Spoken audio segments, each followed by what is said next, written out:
అన్ని వెంకటేశ్వర స్వామి ఆలయాల్లోనూ వీరు కనిపిస్తూ ఉంటారు. వీరు కేవలం ద్వారపాలకులే కాదు, భగవంతుడి లీలా విశేషాల్లో కీలక పాత్ర పోషించిన గొప్ప భక్తులుగా పురాణాలు చెప్తున్నాయి.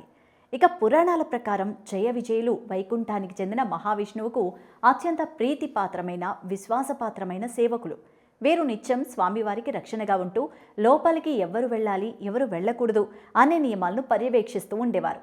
సర్వశక్తుడైన మహావిష్ణువును కలవడానికి వచ్చే దేవతలు, మహర్షులు కూడా వీరి అనుమతిని తీసుకున్న తర్వాతే స్వామి సన్నిధికి వెళ్లాల్సి ఉండేది. తిరుమల ఆలయ మహాద్వారం వద్ద మనం చూసే జయ విజయుల విగ్రహాలు భక్తులకు వైకుంఠవాసాన్ని దర్శింపచేసే విధంగా ఆ స్థానాన్ని సూచిస్తూ ఉంటాయి. భాగవతం, విష్ణు పురాణాల ప్రకారం ఒకానొక సందర్భంలో సనకసనందనాది మహర్షులు మహావిష్ణువు దర్శనం కోసం వైకుంఠానికి వచ్చారు. అయితే ఆ సమయంలో స్వామి విశ్రాంతి తీసుకుంటున్నారని చెప్పి జయ విజయులు వారిని లోపలికి అనుమతించలేదు. దీంతో ఆగ్రహించిన ఆ మహర్షులు అహంకారంతో ఉన్న వీరిని భూలోకంలో అసురులుగా జన్మించమని శపించారు. ఇక శాప తీవ్రతను చూసి భయపడిపోయిన జయ విజయులు స్వామివారిని క్షమించమని వేడుకున్నారు. అప్పుడు మహావిష్ణువు జోక్యం చేసుకొని మహర్షుల శాపం వృధా కాదని, అయితే వారికి 2 మార్గాలు ఉన్నాయని తెలిపారు.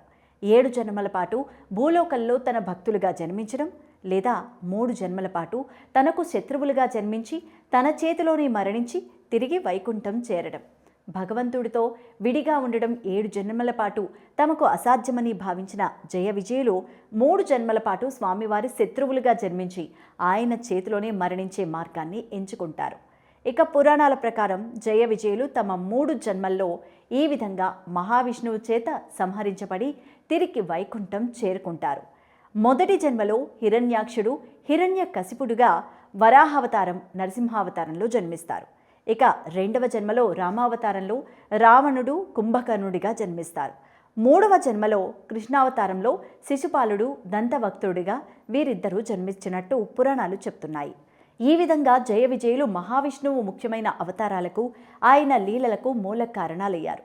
నేటికి అన్ని ఆలయాల్లో వారికి ప్రత్యేక స్థానం ఉండడం వారి భక్తి, స్వామివారి పట్ల వారికి ఉన్న అపారమైన అనురాగాన్ని గుర్తు చేస్తుంది.